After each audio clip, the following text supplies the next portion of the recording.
Hello students, welcome back to my YouTube channel Science Fantasy।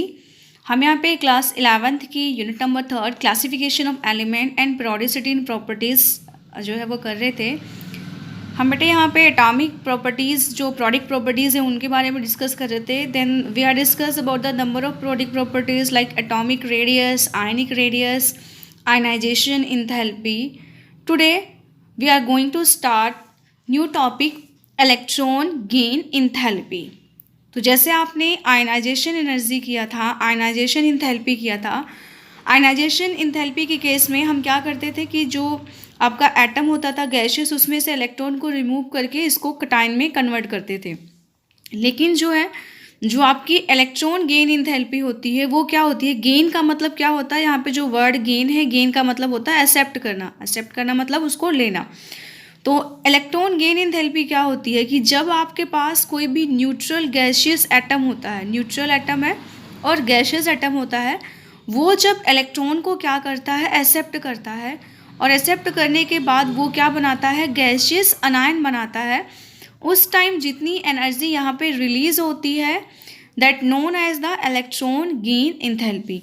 Means कि क्या है कि एक आपके पास कोई एटम है, आप कह सकते हो कि electron gain enthalpy of an element में be defined as the energy released when a neutral gaseous atom, कोई neutral gaseous atom accept an electron and, और वो भी इलेक्ट्रॉन कैसा होगा? Extra electron to convert to gaseous negative ion या gaseous negative anion. Negatively charged ion is known as the anion. तो जब आपका कोई भी जो गैशियस न्यूट्रल एटम होता है वो इलेक्ट्रॉन को एक्सेप्ट करके अनायन में कन्वर्ट होता है, उस टाइम जितनी एनर्जी क्या होती है आपकी रिलीज होती है, उस एनर्जी को हम क्या कहते हैं? Electron gain enthalpy. जैसे हम हेलोजन्स जो होते हैं हमारे पास, हेलोजन्स का मतलब आपके क्या होते हैं? जो आपके ग्रुप 17 वाले एलिमेंट्स होते हैं उनको हम एक्स से रिप्रेजेंट करते हैं। तो अगर आपका एक्स गैसेस फॉर्म में प्रेजेंट है, आप उसमें इलेक्ट्रॉन ऐड करते हो एक्स्ट्रा, और वो क्या करता है? अनायन में कन्वर्ट होता है और साथ में यहाँ पे एनर्जी रिलीज करता है। तो जितनी एनर्जी वो रिलीज करता है वो इलेक्ट्रॉन गेन इंथैल्पी होती है। ईजी लिखते हैं, ईजी का मतलब इलेक्ट्रॉन गेन, और एच जो होता है वो आपका जो है यहाँ पे होता है एंथैल्पी के लिए यूज़ होता है। अब ये जो इलेक्ट्रॉन गेन इंथैल्पी होती है, ये इलेक्ट्रॉन गेन इंथैल्पी जो होती है ये डिपेंड करती है जो आपका एलिमेंट होता है उसके नेचर पे। मीन्स कि कई बार जब आप इलेक्ट्रॉन को ऐड करते हो तो जो आपकी रिएक्शन होती है वो हो सकती है एक्सोथर्मिक। एक्सोथर्मिक का मतलब क्या होता है? यहाँ पे जो हीट होती है वो हीट आपकी क्या होती है? रिलीज होती है। तो जब हीट रिलीज होती है तो रिलीज होने के लिए हम वो एनर्जी किस में लेते हैं? नेगेटिव में लेते हैं। या फिर हो सकता है कि जो आपकी यहाँ पे रिएक्शन हो या जो आपके यहाँ पे जो प्रोसेस हो वो प्रोसेस आपकी क्या हो सकती है? एंडोथर्मिक। एंडोथर्मिक का मतलब कि यहाँ पे जब इलेक्ट्रॉन ऐड होंगे तो वहाँ पे क्या होगा? जो एनर्जी होगी वो एब्जॉर्ब होगी, और जब एनर्जी एब्जॉर्ब होती है जो एंथैल्पी होती है उसकी वैल्यू किस में आती है? आपकी पॉजिटिव में आती है। मीन्स आप कह सकते हो कि एलिमेंट नेचर पे डिपेंड करता है कि वो एक्सोथर्मिक प्रोसेस है या फिर क्या है? आपकी एंडोथर्मिक प्रोसेस है। तो इसमें क्या होता है बेटा? जब आपकी कोई जो एटम होता है वो क्या करता है? इलेक्ट्रॉन को ऐड करते हुए एनर्जी को रिलीज करता है। क्या करता है? रिलीज करता है। तो उसके लिए आप एंथैल्पी क्या लेते हो? नेगेटिव में लेते हो। तो यहाँ पे जो आपकी इलेक्ट्रॉन गेन इंथैल्पी होती है वो इलेक्ट्रॉन गेन इंथैल्पी किस में आएगी? नेगेटिव में। और एंडोथर्मिक प्रोसेसेस के केस में जो इलेक्ट्रॉन गेन इंथैल्पी आती है वो क्या आती है? पॉजिटिव में आती है। मेजॉरिटी ऑफ केसेस में क्या होता है कि जो रिएक्शन होती है वो एक्सोथर्मिक होती है, जो प्रोसेस होती है वो एक्सोथर्मिक होती है, एंड जो इलेक्ट्रॉन गेन इंथैल्पी होती है वो नेगेटिव होती है। अब यहाँ पे अगर हम बात करें, एग्जांपल लेते हैं यहाँ पे।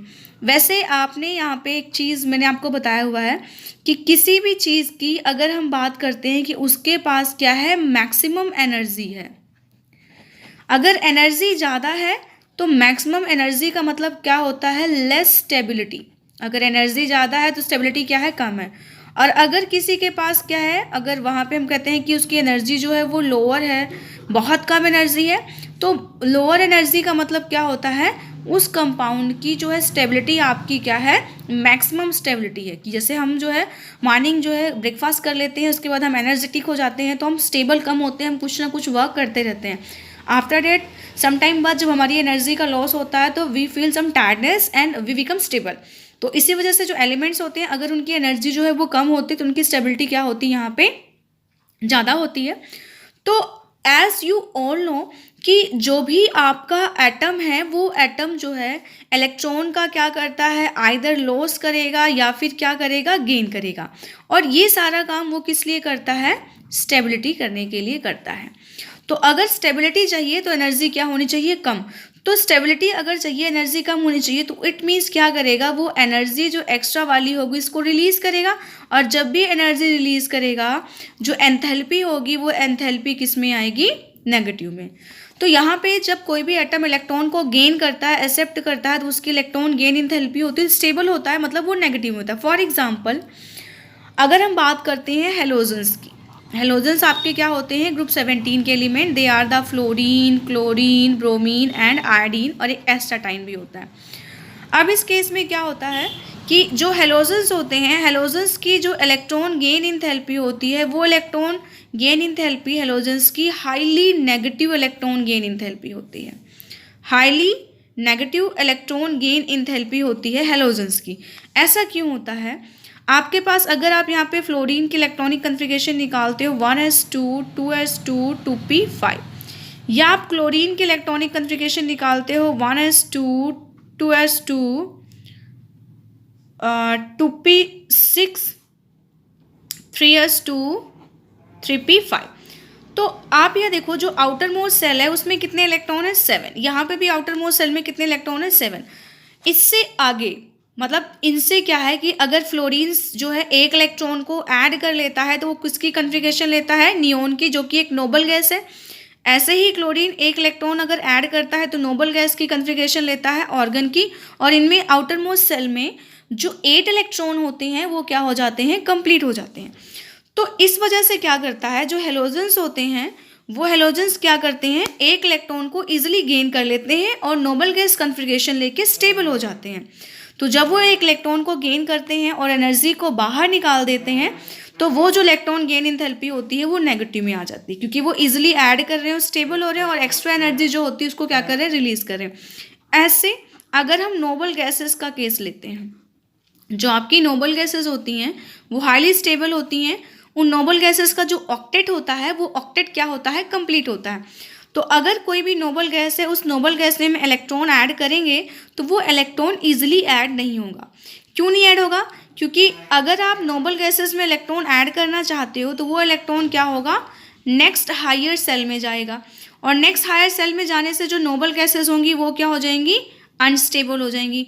अनस्टेबिलिटी का मतलब जो उनकी एनर्जी है वो इंक्रीज कर रही है। अगर किसी की एनर्जी इंक्रीज करती है तो हम उसको किस में देते हैं, पॉजिटिव में, मतलब ऐड करते हैं। तो जो आपका प्रोडक्ट टेबल है, उस प्रोडक्ट टेबल में जो आपके हेलोजन्स हैं उनकी जो आयनाइजेशन इलेक्ट्रॉन गेन एंथैल्पी है वो हाईली नेगेटिव होती है, और नोबल गैसेस की क्या होती है, पॉजिटिव इलेक्ट्रॉन गेन एंथैल्पी होती है। यानी कि पॉजिटिव का मतलब जो प्रोसेस हुई वो एंडोथर्मिक हुई, और नेगेटिव का मतलब जो प्रोसेस हुई वो क्या हुई, एक्सोथर्मिक हुई। अब यहाँ पे हम नेक्स्ट बात करते हैं successive electron gain enthalpy. Successive का मतलब जैसे कि फर्स्ट सेकेंड आपने एक इलेक्ट्रॉन ऐड किया, एक इलेक्ट्रॉन के बाद फिर जो है वो सेकेंड वाला ऐड किया, तो उस वजह से जो आपकी सक्सेसिव इलेक्ट्रॉन गेन एंथैल्पी होती है उसकी हम बात करते हैं। इसमें आपका क्या होता है कि आपकी किसी भी एलिमेंट की जो फर्स्ट इलेक्ट्रॉन गेन एंथैल्पी होती है वो तो होगी आपकी नेगेटिव में, लेकिन क्या होती है जो सेकेंड वाली होती है वो आ जाती है आपकी पॉजिटिव में। फॉर एग्जाम्पल, अब एग्जाम्पल लेके उसके बाद मैं आपको इसका रीज़न जो है वो बताऊंगी क्या होता है। हम एग्जाम्पल लेते हैं, सपोज करो मेरे पास ऑक्सीजन है, गैसियस स्टेट में है। अब पता है ऑक्सीजन जो होता है वो 16 ग्रुप का एलिमेंट होता है, और इसकी आउटर मोस्ट सेल में जो है वो कितने इलेक्ट्रॉन्स होते हैं, 6 इलेक्ट्रॉन होते हैं। मतलब ये 2 इलेक्ट्रॉन को ऐड करके नोबल गैस कॉन्फ़िगरेशन ले लेता है। तो अगर आप ऑक्सीजन में एक इलेक्ट्रॉन ऐड करते हो तो यहाँ पे क्या बनता है, O नेगेटिव। उस टाइम अगर इसकी डेल्टा इसकी बात करें, इलेक्ट्रॉन गेन एंथैल्पी की जो वैल्यू होती है H1, क्योंकि हमने फर्स्ट इलेक्ट्रॉन ऐड किया है तो -141 किलो जूल पर मोल होती है। ये माइनस का मतलब क्या हुआ कि इस केस में जो यहाँ पे एनर्जी है वो एनर्जी क्या हुई है, रिलीज हुई है। अब मेरे पास क्या बच गया, O negative. O negative gases state में आया। अब मैं इसमें एक इलेक्ट्रॉन ऐड करूंगी तभी तो हमने फर्स्ट इलेक्ट्रॉन ऐड किया, तो फर्स्ट सेकेंड वाली सेकेंड तो ये सक्सेसिव वाली होती हैं। फिर ये क्या बनेगा, O2 नेगेटिव गैस में। यहाँ पे आप देखोगे कि जो इसकी इलेक्ट्रॉन गेन एंथैल्पी सेकेंड वाली आती है उसकी वैल्यू किस में आती है, पॉजिटिव में आती है। किस में आती है, पॉजिटिव में। और पॉजिटिव का मतलब क्या हुआ, यहाँ पे जो एनर्जी है वो क्या कर गई, एब्जॉर्ब की गई। ऐसा क्यों होता है, ऐसा इसलिए होता है बेटे कि जब हमने क्या किया, ऑक्सीजन में एक इलेक्ट्रॉन ऐड किया तो यहाँ पे जो आपका ऑक्सीजन था वो ऑक्सीजन क्या था, न्यूट्रल था। न्यूट्रल होने की वजह से जब आपने एक इलेक्ट्रॉन ऐड किया तो उसने एक इलेक्ट्रॉन को बहुत ईजिली क्या कर लिया, ऐड कर लिया और एनर्जी क्या कर दी, रिलीज कर दी। अब क्या हुआ कि ये नेगेटिव चार्ज हो गया। अब नेगेटिव चार्ज में आप सेकेंड इलेक्ट्रॉन है जो भी नेगेटिव चार्ज है वो भी ऐड करोगे। जब इसमें ऐड करने की कोशिश करोगे तो ये वाला नेगेटिव इस वाले नेगेटिव को क्या करेगा, रिपेल करना स्टार्ट करेगा, क्योंकि आपको पता है कि जो सेम चार्जेस होते हैं वो आपस में क्या करते हैं, एक दूसरे को रिपेल करते हैं। तो यहाँ पे एक फोर्स जनरेट होगा जिसको आप बोलते हो इलेक्ट्रोस्टैटिक रिपल्शन। वो इलेक्ट्रोस्टैटिक रिपल्शन क्या है कि ये जो अनायन है O नेगेटिव वो इस इलेक्ट्रॉन को जो आप ऐड करोगे तो उसको क्या करेगा, रिपेल करेगा। तो अगर हमने ये इलेक्ट्रॉन इसमें ऐड करना है तो हम क्या करेंगे, फोर्सफुली ऐड करेंगे। फोर्सफुली का मतलब हम उसको, फोर्स हमारा क्या है, ऑक्सीजन पे तो हम कोई फोर्स लगाने से पुश या पुल, तो हम क्या करते हैं कि यहाँ पे जो हमारा फोर्स होता है वो क्या होता है कि हम एक्स्ट्रा एनर्जी सप्लाई करते हैं जिससे जो ऑक्सीजन नेगेटिव वाला आयन है वो O2 नेगेटिव में क्या हो सके, कन्वर्ट कर सके। तो जब हमने एनर्जी सप्लाई की तो वो क्या होगी, आपकी पॉजिटिव में चलेगी। तो किसी भी एटम की जब अगर सक्सेसिव इलेक्ट्रॉन गेन एंथैल्पी की बात करते हैं तो जो फर्स्ट वाली होती है वो तो नेगेटिव में आती है पर सेकेंड वाली पॉजिटिव में आती है। और उसका रीज़न क्या है कि जो नेगेटिव चार्ज एक बार बन जाता है और जो दूसरा वाला होता है उनके बीच में जब इलेक्ट्रॉन ऐड करते हो तो इलेक्ट्रोस्टैटिक रिपल्शन होती है। उस रिपल्शन को ओवरकम करने के लिए हम एनर्जी ऐड करते हैं। अब हमारे पास है factors affecting electron gain enthalpy. Electron gain enthalpy का सिंबल मैं बार बार यूज़ कर रही हूँ, ईजी लिख के यहाँ पे। तो इसको कौन कौन से फैक्टर जो है वो अफेक्ट करते हैं। फर्स्ट फैक्टर की बात करते हैं, जो आपका पहला फैक्टर है that is atomic size. Atomic size का मतलब क्या है कि जैसे जैसे जो एटम का साइज है वो एटम का साइज क्या करता है, इंक्रीज करता है। अगर एटम का साइज इंक्रीज करता है तो जो न्यूक्लियस होता है और जो आउटर मोस्ट सेल है जिस पे इलेक्ट्रॉन क्या करने हैं, आपने ऐड करने हैं, उनके बीच का ये जो डिस्टेंस है ये डिस्टेंस भी क्या करता है, इंक्रीज करता है। डिस्टेंस इंक्रीज करेगा तो जो न्यूक्लियस का फोर्स ऑफ अट्रैक्शन है, यहाँ पे न्यूक्लियस एक फोर्स ऑफ अट्रैक्शन से आउटर मोस्ट सेल के इलेक्ट्रॉन को जब अट्रैक्ट करता है ना, तो यहाँ पे जो आपका न्यूक्लियस का जो फोर्स है अट्रैक्शन वाला, वो अट्रैक्शन का जो फोर्स है वो भी क्या कर जाएगा, आपका डिक्रीज कर जाएगा। और जो इलेक्ट्रॉन गेन एंथैल्पी होगी वो क्या हो जाएगी, लेस नेगेटिव। लेस नेगेटिव, देखो लेस नेगेटिव का मैं आपको बताती हूँ। अगर आपके पास बोला जाए ना कि आपकी जो इलेक्ट्रॉन गेन एंथैल्पी है ना वो मोर नेगेटिव है, मोर नेगेटिव का मतलब कि इलेक्ट्रॉन कैन ऐड इजिली, ठीक है, इलेक्ट्रॉन कैन इजिली। और अगर आपको बोला जाए कि जो आपकी इलेक्ट्रॉन गेन एंथैल्पी है वो क्या है, लेस नेगेटिव है, इट मीन्स क्या है, इलेक्ट्रॉन कैन ऐड हार्डली, मतलब कि वो बहुत आसानी से ऐड नहीं होती हैं। और अगर बोला जाए कि जो इलेक्ट्रॉन गेन एंथैल्पी है वो पॉजिटिव में हो गई, तो पॉजिटिव में क्या होता है कि इलेक्ट्रॉन को ऐड करना काफ़ी ज़्यादा क्या होता है, डिफ़िकल्ट होता है। Addition of electron is difficult. तो मैंने बोला कि अगर आपका जो एटम का जो साइज़ है, अगर हम बात करते हैं जो एटॉमिक साइज़ है, अगर वो एटॉमिक साइज़ क्या करता है, आपका इंक्रीज़ करता है। एटॉमिक साइज़ अगर आपका इंक्रीज़ किया तो जो न्यूक्लियस होता है उस न्यूक्लियस का जो फोर्स ऑफ अट्रैक्शन होता है वो फोर्स ऑफ अट्रैक्शन क्या कर जाता है बेटा, आपका डिक्रीज़ कर जाता है। अगर न्यूक्लियस का फोर्स ऑफ अट्रैक्शन जो है आपका इंक्रीज़ कर गया तो जो इलेक्ट्रॉन होते हैं can not add easily, electron easily add नहीं कर सकते। तो उस केस में जो इलेक्ट्रॉन गेन इंथैल्पी होती है become less negative. More negative का मतलब तो आसानी से ऐड जाएगी, तो यहाँ पे जो डेल्टा ईजी एच होता है वो क्या हो जाता है, लेस नेगेटिव, मतलब यहाँ पे आपको थोड़ा सा डिफिकल्टी आएगी इलेक्ट्रॉन को ऐड करने में। उसके बाद जो सेकेंड वाला फैक्टर है जिसपे इलेक्ट्रॉन गेन इंथैल्पी डिपेंड करती है वो क्या होता है, nuclear charge. As you know nuclear charge क्या होती है, जिस फोर्स ऑफ अट्रैक्शन से न्यूक्लियस आउटर मोस्ट सेल के इलेक्ट्रॉन को अट्रैक्ट करता है, the force of attraction by the nucleus. तो इसमें क्या है कि अगर जो न्यूक्लियर चार्ज क्या होगा, ज़्यादा होगा, तो इलेक्ट्रॉन जो होंगे वो आसानी से ऐड हो जाएंगे और जो इलेक्ट्रॉन गेन इंथैल्पी होगी बिकम्स मोर नेगेटिव। यहाँ पे इलेक्ट्रॉन गेन इंथैल्पी की जो वैल्यू होगी वो क्या हो जाएगी, मोर नेगेटिव। क्यों? क्योंकि अगर न्यूक्लियर चार्ज ज़्यादा है तो इलेक्ट्रॉन जो है वो ईजिली ऐड हो जाएंगे, और जितनी आसानी से ऐड होंगे उतनी जल्दी स्टेबल होंगे, एनर्जी को बाहर निकालेंगे। एनर्जी को बाहर निकालने का मतलब वो नेगेटिव, और more negative negative electron gain enthalpy आपकी हो जाएगी। नेक्स्ट जो फैक्टर है वो फैक्टर आपका आता है electronic configuration. Generally electronic configuration का इतना कुछ इशू नहीं होता है, लेकिन हमारे पास क्या होता है, इलेक्ट्रॉनिक कॉन्फ़िगरेशन आती है, एक तो आता है exactly half field configuration. Exactly half field का मतलब कि अगर P जो है वो 3 है तो जो P के तीनों ऑर्बिटल्स हैं उन सभी में एटलीस्ट एक एक इलेक्ट्रॉन होगा, या फिर अगर जो D है उसके पास कितने होने चाहिए, 5 इलेक्ट्रॉन होने चाहिए। 5 का मतलब सभी के पास एक एक इलेक्ट्रॉन, 1 2 3 4 5, ठीक है, ये वाला। तो ये क्या होता है, एग्जैक्टली आपका हाफ फील्ड होता है। और एक होता है आपका फुल्ली फील्ड। फुली फील्ड का मतलब कि जितने इलेक्ट्रॉन की कैपेसिटी है वो सारे आ जाए, यानी कि P6 का मतलब जो P के 3 ऑर्बिटल हैं सभी में 2 2, और 2 तब तक पहले सभी में एक एक डालेंगे और आफ्टर डेट वो क्या करेंगे, पेयरिंग करेंगे। लाइक D10 आपको F भी होना चाहिए, F7 में जो है आ जाएगा यहाँ पे, और इसमें 14 में आ जाएगा 1 2 3 4 5 6 7 8 9 10। ये एग्जैक्टली आपकी क्या होती है, फुल फील्ड होती है। ये जो आपकी होती हैं एग्जैक्टली हाफ फील्ड या फुली फील्ड जो कॉन्फ़िगरेशन होती हैं, these are the extra stable. ये क्या होती हैं, एक्स्ट्रा स्टेबल होती हैं। अगर आपने इसमें जो है इलेक्ट्रॉन क्या करने हैं, ऐड करने हैं, तो आपको यहाँ पे जो एनर्जी होती है वो एनर्जी क्या करनी पड़ेगी, सप्लाई करनी पड़ेगी। और अगर हमने एनर्जी जो है यहाँ पे सप्लाई करी तो इलेक्ट्रॉन गेन इंथैल्पी किस में हो जाएगी, आपकी पॉजिटिव में हो जाएगी।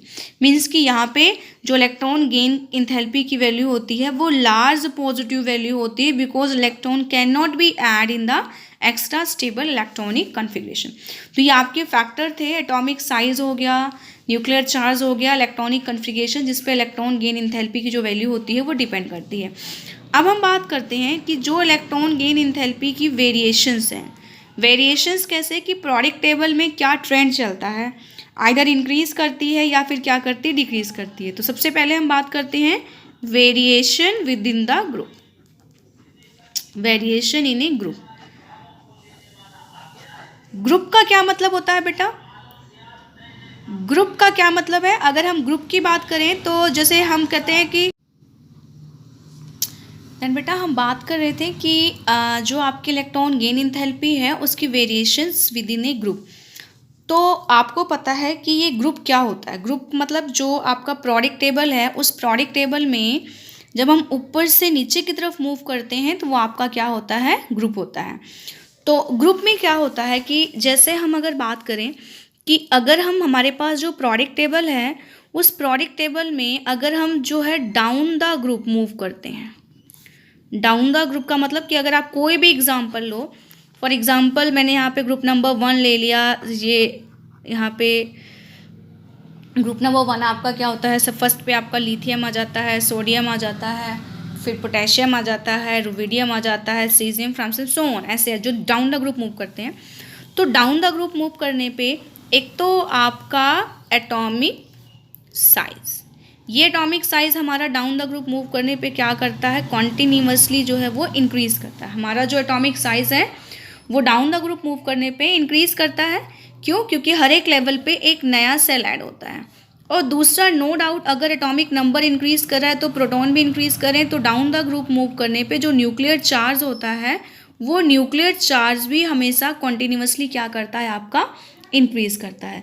लेकिन इसमें क्या होता है कि जो आपका साइज में इंक्रीज होता है, वो साइज में जो इंक्रीज होता है वो न्यूक्लियर चार्ज के ऊपर क्या कर जाता है, ओवरकम जाता है। मतलब जो साइज में इंक्रीज होता है, आप कह सकते हो कि साइज में इंक्रीज जो होता है वो मोर प्रोनाउंस्ड होता है। मोर प्रोनाउंस्ड का मतलब कि जो साइज में इंक्रीज है वो ज़्यादा इफेक्टिव इंक्रीज होता है एज़ कम्पेयर जो न्यूक्लियर चार्ज में इंक्रीज होता है, जिसकी वजह से जो एटॉमिक साइज है वो कॉन्टिन्यूसली क्या कर जाता है, आपका इंक्रीज कर जाता है। एटॉमिक साइज इंक्रीज कर जाता है। तो जब एटॉमिक साइज इंक्रीज कर जाता है तो जो फोर्स ऑफ अट्रैक्शन होती है, ये फोर्स ऑफ अट्रैक्शन जो होती है वो आउटर मोस्ट सेल के लिए, कि आउटर मोस्ट सेल जो बाहर वाला सेल होता है, क्योंकि जो साइज़ है वो काफ़ी बढ़ जाता है, तो जो आउटर मोस्ट सेल आ जाता है वो क्या हो जाता है, दूर हो जाता है न्यूक्लियस से। तो जो आउटर मोस्ट सेल्स जो है वो दूर चला जाता है, तो उससे क्या होता है कि इस आउटर मोस्ट सेल के लिए जो फोर्स ऑफ अट्रैक्शन होती है वो फोर्स ऑफ अट्रैक्शन क्या कर जाती है, आपकी डिक्रीज कर जाती है। तो यहाँ पे जो इलेक्ट्रॉन गेन इंथैल्पी होती है वो क्या हो जाती है, लेस नेगेटिव। लेस नेगेटिव का मतलब आपको इलेक्ट्रॉन ऐड करने में थोड़ी सी डिफिकल्टी आएगी, क्योंकि अगर न्यूक्लियस का चार्ज ज़्यादा होता तो आराम से ऐड जाती। इट मीन्स क्या होती है कि ये आपकी जो इलेक्ट्रॉन गेन इंथैल्पी होती है वो डाउन द ग्रुप मूव करने पे लेस नेगेटिव होती हुई चली जाती। मतलब कि जो फर्स्ट वाला एलिमेंट है वो बहुत आसानी से इलेक्ट्रॉन ऐड करेगा, वैसे इनकी हम बात नहीं करते हैं, ये तो अलग केसेस हो गया। जैसे आप बात करते हो फ्लोरीन हो गया, क्लोरीन हो गया, ब्रोमीन हो गया, आयोडीन हो गया। तो अगर हम क्लोरीन से ब्रोमीन गए, ब्रोमीन से आयोडीन गए, तो क्लोरीन में इलेक्ट्रॉन ऐड करना ज़्यादा आसान होगा, ब्रोमीन में थोड़ी डिफिकल्टी होगी, आयोडीन में क्या होगी, और ज़्यादा डिफिकल्टी यहाँ पे होती है। मैंने यहाँ पे फ्लोरीन की इसलिए नहीं बात करी है कि सबसे ज़्यादा अगर हम बात करें तो फ्लोरीन की जो इलेक्ट्रॉन गेन इंथैल्पी होती है वो क्लोरीन से थोड़ी सी क्या होती है, लेस नेगेटिव। मीन्स कि हम जो होता है, जो क्लोरीन है, उस क्लोरीन में जो इलेक्ट्रॉन होते हैं वो मोर इजीली ऐड कर सकते हैं, जबकि जो फ्लोरीन में इलेक्ट्रॉन है वो क्या कर सकते हैं, लेस इजीली ऐड कर सकते हैं। अब आपके माइंड में क्वेश्चन होगा कि जो फ्लोरीन है उसका साइज़ तो क्या है, स्मॉल है, जबकि क्लोरीन का साइज़ क्या है, बड़ा है, तो इसमें न्यूक्लियर चार्ज ज़्यादा होना चाहिए, तो इलेक्ट्रॉन यहाँ पे आसानी से ऐड होना चाहिए। यस, ये आपकी जो सोच है वो बिल्कुल सही है, बट यहाँ पे थोड़ा सा ट्विस्ट है। थोड़ा सा ट्विस्ट ये है बेटा कि ये जो स्मॉल साइज़ है ना, वही स्मॉल साइज़ जो है इसकी जो less negative electron gain enthalpy उसके लिए रिस्पॉन्सिबल है। एक्चुअल में क्या होता है कि जो आपका फ्लोरीन है, फ्लोरीन का साइज़ क्या होता है, स्मॉल होता है। साइज स्मॉल होने से क्या होता है कि जो आपके इलेक्ट्रॉन होते हैं यहाँ पे, जैसे कि 2s और 2p, इस वजह से इलेक्ट्रॉन होते हैं 2s2 2p 5 करके होते हैं इसके इलेक्ट्रॉन। तो इस केस में क्या होता है कि जो आपका फ्लोरीन है, फ्लोरीन का साइज छोटा होने से जो इलेक्ट्रॉन्स होते हैं फ्लोरीन के 9 के 9 इलेक्ट्रॉन होते हैं, क्योंकि फ्लोरीन का एटॉमिक नंबर 9 है, तो इसके जो 9 इलेक्ट्रॉन्स होते हैं वो थोड़े से स्पेस में ही होते हैं। जब आप एक एक्स्ट्रा इलेक्ट्रॉन ऐड करने की कोशिश करते हो तो इनके बीच में क्या हो जाता है, रिपल्शन हो जाता है। रिपल्शन होने की वजह से इलेक्ट्रॉन ऐड करने में थोड़ी सी डिफ़िकल्टी होती है। तो इस वजह से जो आपके हेलोजन्स हैं, उन हेलोजन्स में सबसे ज़्यादा नेगेटिव इलेक्ट्रॉन गेन इंथैल्पी किसकी है, क्लोरीन की है। सेम उसके बाद फ्लोरीन की आती है। सेम ऐसे ऑक्सीजन और सल्फर वाले केस में भी होता है। तो इसमें क्या होता है, जो ऑक्सीजन है वो ज़्यादा इलेक्ट्रोनेगेटिव है, बट फिर भी जो है सल्फर में इलेक्ट्रॉन थोड़ा इजीली जो है वो आपके ऐड कर जाते हैं। तो यहाँ से आपका क्वेश्चन बनता है कि why chlorine has more negative electron gain enthalpy as compared to fluorine. As compare to fluorine की जो आपका क्लोरीन है उसकी जो इलेक्ट्रॉन गेन इंथैल्पी है वो फ्लोरीन की कंपेरिजन में ज़्यादा नेगेटिव क्यों है।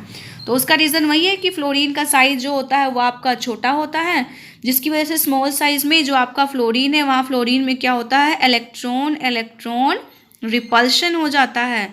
तो इस रिपल्शन की वजह से जो फ्लोरीन होता है वो इजीली इलेक्ट्रॉन एक्सेप्ट नहीं करता है, एंड देन उसकी जो एनर्जी होती है इलेक्ट्रॉन गेन इंथैल्पी थोड़ा सा क्या हो जाती है, वो पॉजिटिव में, मतलब पॉजिटिव में नहीं आती, लेस नेगेटिव हो जाती है। ओके, उसके बाद हम बात करते हैं जो है variation along a period. Period की बात करते हैं। ऑल राइट, जब हम पीरियड में लेफ्ट टू राइट क्या करते हैं, मूव करते हैं, तो जो आपका साइज होता है, साइज क्या करता है, डिक्रीज करता है। और जो आपका इफेक्टिव न्यूक्लियर चार्ज होता है, वो जो इफेक्टिव न्यूक्लियर चार्ज होता है, वो इफेक्टिव न्यूक्लियर चार्ज आपका क्या करता है, इंक्रीज करता है। तो ये दोनों जो फैक्टर होते हैं वो इलेक्ट्रॉन के एडिशन को क्या करते हैं, फेवर करते हैं। क्या करते हैं, फेवर करते हैं। मीन्स कि इलेक्ट्रॉन आसानी से ऐड हो सकते हैं। तो लेफ्ट टू राइट मूव करने पे जो इलेक्ट्रॉन गेन एंथैल्पी होती है became more and more negative, यानी कि बहुत आसानी से इलेक्ट्रॉन जो है वो ऐड होते हुए चले जाते हैं। लेकिन नोबल गैसेस के लिए जाके थोड़ी सी पॉजिटिव होती है कि नोबल गैसेस जो बिल्कुल एंड में पड़ते हैं उनके लिए इसकी वैल्यू जो होती है वो पॉजिटिव में हो जाती है। वो रीज़न क्यों होता है, क्योंकि जो नोबल गैसेस होते हैं उनके पास क्या होता है, आपका फुल्ली फिल्ड जो है वो इलेक्ट्रॉनिक कन्फिग्रेशन यहाँ पे होता है, तो इलेक्ट्रॉन को ईजिली ऐड नहीं कर सकते। तो इस तरह से जो आपका इलेक्ट्रॉन गेन एंथैल्पी होता है, वो जो क्लोरीन होता है, पूरे प्रोडक्ट टेबल में क्लोरीन बहुत आसानी से इलेक्ट्रॉन को ऐड करता है। तो ये उनकी ट्रेंड है। तो this is all about the आपकी इलेक्ट्रॉन गेन एंथैल्पी। अब जो हमारा अगला फैक्टर है इसका बिहेवियर का, वो हम पढ़ेंगे। और वो हमारा अगला जो फैक्टर है वो मेरे पास क्या है, इलेक्ट्रोनेगेटिविटी। इलेक्ट्रोनेगेटिविटी जो अगला प्रोडक्ट ट्रेंड है, जो प्रोडक्ट प्रॉपर्टी है, वो इलेक्ट्रोनेगेटिविटी होती है। इलेक्ट्रोनेगेटिविटी क्या होती है, टेंडेंसी ऑफ एन एटम, किसी भी एटम की टेंडेंसी टू अट्रैक्ट, अट्रैक्ट का मतलब अपनी तरफ खींचना, to attract shared pair of electron, shared pair of electron of a covalent bond toward itself। कि जैसे मैंने कहा कि ए और बी हैं, इन्होंने एक बॉन्ड बनाया इलेक्ट्रॉन की शेयरिंग से। इलेक्ट्रॉन की शेयरिंग से जो बॉन्ड बनता है उसको हम क्या कहते हैं, कोवलेंट बॉन्ड बोलते हैं। यानी कि इस बॉन्ड में ए ने एक इलेक्ट्रॉन दिए और बी ने एक इलेक्ट्रॉन दिए। तो इन दोनों में से कौन सा एटम है जिसकी कैपेसिटी है कि वो शेयर्ड पेयर ऑफ इलेक्ट्रॉन को अपनी तरफ क्या कर लेगा, अट्रैक्ट कर लेगा, तो उसको हम क्या कहते हैं, इलेक्ट्रोनेगेटिविटी। तो जो अपनी तरफ एटम, जैसे मैंने यहाँ शो किया कि बी ने इलेक्ट्रॉन्स को अपनी तरफ अट्रैक्ट किया है, तो बी के ऊपर स्लाइटली नेगेटिव चार्ज आ गया है, ए के ऊपर पॉजिटिव। तो इलेक्ट्रोनेगेटिविटी क्या है, किसी भी एटम की टेंडेंसी जो कोवलेंट बॉन्ड के शेयर्ड पेयर ऑफ इलेक्ट्रॉन को अपनी तरफ अट्रैक्ट करता है, उस प्रॉपर्टी को हम क्या कहते हैं, इलेक्ट्रोनेगेटिविटी। इलेक्ट्रोनेगेटिविटी को हम काई से रिप्रेजेंट करते हैं। किससे रिप्रेजेंट करते हैं, काई से। और इलेक्ट्रोनेगेटिविटी जो थोड़ी सी हमने कैलकुलेट करनी है, वो हमने जो है पाउली स्केल से, स्मिथ स्केल से जो है वो हमने, हनी स्केल से वो हमने जो है 4th चैप्टर में हमने यहाँ पे किया हुआ है। तो अब हम बात करते हैं कौन कौन से जो फैक्टर्स हैं, ऐसे कौन कौन से फैक्टर्स हैं जो इलेक्ट्रोनेगेटिविटी को अफेक्ट करते हैं। सबसे पहला आता है स्टेट ऑफ हाइब्रिडाइजेशन। हाइब्रिडाइजेशन आपको पता है क्या होता है। हाइब्रिडाइजेशन जैसे आपका जब मिक्सिंग होती है एटॉमिक ऑर्बिटल की, तो एक होता है sp, एक होता है sp2, एक होता है sp3। तो जो sp वाला ऑर्बिटल होगा वो ज़्यादा इलेक्ट्रोनेगेटिव होगा एज़ कम्पेयर टू sp2, और sp2 वाला ज़्यादा इलेक्ट्रोनेगेटिव होगा as compare to sp3 carbon. ऐसा क्यों है कि जो sp वाला होता है उसमें आपके पास क्या होता है, 50% s करेक्टर है बेटा, एंड 50% यहाँ पे क्या होता है, p करेक्टर। जो sp3 वाला होता है इसमें 33.33% तो क्या होता है s करेक्टर, एंड 66.67% क्या होता है आपका p करेक्टर। जो sp3 वाला है उसमें 25% s करेक्टर होता है एंड 75% क्या होता है, p करेक्टर होता है। देखो जो s वाला ऑर्बिटल है उसका पेनिट्रेशन इफेक्ट ज़्यादा है, मीन्स वो न्यूक्लियस के पास रहता है। तो जिसमें s करेक्टर जितना ज़्यादा होगा मतलब वो चीज़ न्यूक्लियस के उतनी क्लोज होगी, न्यूक्लियस के क्लोज होगी मतलब टेंडेंसी इलेक्ट्रॉन को अट्रैक्ट करने की ज़्यादा होगी।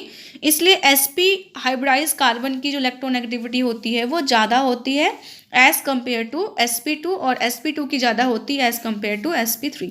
मीन्स आप कह सकते हो greater the s character more is the electronegativity. Second बात करते हैं ऑक्सीडेशन स्टेट। ऑक्सीडेशन स्टेट क्या होता है, जो आपका चार्ज होता है, कोई भी चार्ज जो एलिमेंट जो होते हैं उसको कंबाइंड स्टेट में क्या करते हैं, वियर करते हैं, वो उनका क्या होता है, चार्ज होता है। तो लाइक मेरे पास जो आयरन है वो आयरन क्या बनाता है, 2 पॉजिटिव भी बनाता है और यहाँ पे क्या बनाता है, 3 पॉजिटिव बनाता है। तो क्या है कि जो 3 पॉजिटिव वाले की इलेक्ट्रोनेगेटिविटी होए वो 2 पॉजिटिव वाले से ज़्यादा है। क्यों? क्योंकि 3 पॉजिटिव का मतलब पॉजिटिव चार्ज का मैग्नीट्यूड ज़्यादा है, और अगर पॉजिटिव चार्ज का मैग्नीट्यूड ज़्यादा है मीन्स वो इलेक्ट्रॉन को बहुत आसानी से अपने अट्रैक्ट करेगा। तो यहाँ पे जितनी ज़्यादा पॉजिटिव में ऑक्सीडेशन स्टेट आती है उतना ज़्यादा इलेक्ट्रोनेगेटिविटी की वैल्यू क्या होती है आपकी यहाँ पे ज़्यादा होती है। फिर नेक्स्ट जो फैक्टर है वो आपका आता है nature of the substituent attach to the atom. Nature of the substituents. हमारे पास सपोज करो एक है CF3I, ठीक है, और दूसरा मेरे पास है CH3I। तो इसमें क्या है कि इसकी इलेक्ट्रोनेगेटिविटी ज़्यादा है, क्योंकि जो फ्लोरीन है, फ्लोरीन पीरियोडिक टेबल का मोर नहीं कह सकते, मोस्ट इलेक्ट्रोनेगेटिव एलिमेंट है। तो अगर किसी एटम से इलेक्ट्रोनेगेटिव एटम ज़्यादा अटैच होंगे तो उसकी इलेक्ट्रोनेगेटिविटी आपकी वहाँ पे क्या होती है, ज़्यादा होती है। हम इनकी ट्रेंड की बात करते हैं बेटा। पीरियोडिक ट्रेंड में अगर हम पीरियड की बात करते हैं कि पीरियड का मतलब हम क्या करते हैं कि अगर हम क्या करते हैं, लेफ़्ट टू राइट मूव करते हैं, लेफ़्ट टू राइट मूव करने पे जो साइज़ होता है वो साइज़ क्या करता है, लेफ़्ट टू राइट मूव करने पे साइज़ आपका डिक्रीज़ करता है। साइज़ डिक्रीज़ करने की वजह से क्या होता है, साइज़ डिक्रीज़ करा, साइज़ डिक्रीज़ करने की वजह से जो इफेक्टिव न्यूक्लियर चार्ज होता है, इफेक्टिव न्यूक्लियर चार्ज का मतलब जिस फोर्स ऑफ अट्रैक्शन से न्यूक्लियस आउटर मोस्ट सेल के इलेक्ट्रॉन को या किसी भी इलेक्ट्रॉन को अभी तक अट्रैक्ट करता है, तो जो इफेक्टिव न्यूक्लियर चार्ज होता है वो क्या करता है, इंक्रीज़ करता है, जिसकी वजह से जो आपकी इलेक्ट्रोनेगेटिविटी है वो इलेक्ट्रोनेगेटिविटी क्या कर जाती है, इंक्रीज़ कर जाती है। ठीक है, तो यानी कि अगर हम बात करें यहाँ पे जो है सेकंड पीरियड की बात करें, लिथियम हो गया, बेरिलियम हो गया, बोरोन हो गया, carbon, nitrogen, oxygen, fluorine, neon, इस नियोन को छोड़ देते हैं। तो जब आप लेफ़्ट टू राइट मूव करते हो तो इलेक्ट्रोनेगेटिविटी की वैल्यू क्या होती है, बढ़ती हुई चली जाती है। ऐसे ही अगर हम बात करते हैं कि अगर मैं जो है वो डाउन द ग्रुप मूव करती हूँ, तो डाउन द ग्रुप मूव करने पे आपका जो साइज़ होता है, एटॉमिक साइज़, वो एटॉमिक साइज़ क्या करता है, आपका इंक्रीज़ करता है। साइज़ इंक्रीज़ करेगा तो जो आपका न्यूक्लियर चार्ज होता है वो न्यूक्लियर चार्ज क्या करता है, डिक्रीज़ करता है, जिसकी वजह से जो काई है, इलेक्ट्रोनेगेटिविटी है, वो इलेक्ट्रोनेगेटिविटी क्या करती है, आपकी डिक्रीज़ करती है। तो आप इस वजह से अगर देखेंगे तो आपके पास जो फ्लोरीन है, फ्लोरीन पीरियोडिक टेबल का मोस्ट इलेक्ट्रोनेगेटिव एलिमेंट है। क्या है, मोस्ट इलेक्ट्रोनेगेटिव एलिमेंट है आपका फ्लोरीन, जिसकी इलेक्ट्रोनेगेटिविटी की जो वैल्यू है काई की वो कितनी है, 4.0 है। और इसी तरीके से जो आपका सीज़मियम है, जो फर्स्ट ग्रुप के बिल्कुल लास्ट में पड़ता है, वो सीज़मियम आपका क्या है, लीस्ट इलेक्ट्रोनेगेटिव है, लीस्ट इलेक्ट्रोनेगेटिव एलिमेंट है। लीस्ट इलेक्ट्रोनेगेटिव का मतलब सबसे कम इलेक्ट्रोनेगेटिव, या इसको आप कर सकते हो कि मोर इलेक्ट्रो पॉजिटिव एलिमेंट्स है। ठीक है, आपने फोटोइलेक्ट्रिक इफेक्ट पढ़ लिया है, तो इस वजह से जो सीज़ियम होता है फोटोवोल्टिक सेल बनाने में आपका यूज़ करता है। तो जो आपका ये है कि आपका मोस्ट इलेक्ट्रोनेगेटिव कौन सा है, फ्लोरीन है, लीस्ट इलेक्ट्रोनेगेटिव या मोस्ट इलेक्ट्रोपॉजिटिव एलिमेंट आपका क्या है, सीज़ियम है। अब हम बात करते हैं कि जो आपके पास इलेक्ट्रोनेगेटिविटी है, उस इलेक्ट्रोनेगेटिविटी का एप्लीकेशंस क्या क्या हैं। एप्लीकेशंस की बात करते हैं तो हमें पता चलता है metallic and non metallic character, metallic and non metallic character के बारे में पता चलता है। इसमें सिंपल सी बात है, जैसे जैसे जो इलेक्ट्रोनेगेटिविटी है, काई इलेक्ट्रोनेगेटिविटी है, ये इलेक्ट्रोनेगेटिविटी क्या करती है, इंक्रीज़ करती है। उस केस में इलेक्ट्रोनेगेटिविटी जो नॉन मेटालिक करेक्टर होता है, वो नॉन मेटालिक करेक्टर क्या करता है, आपका इंक्रीज़ करता है। ठीक है, तो इट मीन्स क्या है, पीरियोडिक टेबल में लेफ़्ट टू राइट मूव करने पे जो आपका नॉन मेटालिक करेक्टर है, वो नॉन मेटालिक करेक्टर क्या करेगा, इंक्रीज़ करेगा। और अगर हम टॉप टू बॉटम जाएंगे, एक ग्रुप में टॉप टू बॉटम मूव करेंगे, तो जो मेटालिक करेक्टर होगा वो क्या करेगा, मेटालिक करेक्टर जो है वो इंक्रीज करेगा और जो नॉन मेटालिक होगा वो आपका क्या करेगा, डिक्रीज कर जाएगा। तो सीज़मियम जो है वो आपका मेटालिक है, जिसके इलेक्ट्रोनेगेटिविटी की वैल्यू 0.7 है, ये मोस्ट मेटालिक है। और जो फ्लोरीन है वो क्या है, मोस्ट नॉन मेटालिक, टिपिकल जो है वो आपका नॉन मेटल है। तो फर्स्ट एप्लीकेशन ये हो गया। दूसरा हमें क्या होता है कि यहाँ से जो होता है पोलर एंड नॉन पोलर का पता चलता है। पोलर और नॉन पोलर का मतलब, पोलर का मतलब जब किसी चीज़ में पॉजिटिव और जो नेगेटिव पोल होते हैं उनकी क्या हो जाती है, सेपरेशन हो जाती है। उस टाइम जो हमारे पास एलिमेंट्स हैं, जैसे कि हमने कहा Cl2 हो गया, O2 हो गया या F2 हो गया। अब इसमें क्या है, Cl का बॉन्ड बनेगा, फ्लोरीन का बॉन्ड बनेगा। दोनों की इलेक्ट्रोनेगेटिविटी क्या है, सेम है। तो दोनों एलिमेंट्स की इलेक्ट्रोनेगेटिविटी सेम होने से जो आपके इलेक्ट्रॉन्स रहेंगे वो बीच में ही यहीं पे रहेंगे, जिसकी वजह से ये मॉलिक्यूल क्या होते हैं, नॉन पोलर। लेकिन अगर हम कहते हैं कि कोई जो एटम है उनके बीच में जो दोनों डिसिमिलर एटम है, जैसे कि हमने HF की बात करी, HF की बात करें तो उसमें फ्लोरीन की जो इलेक्ट्रोनेगेटिविटी है वो हाइड्रोजन से ज़्यादा है।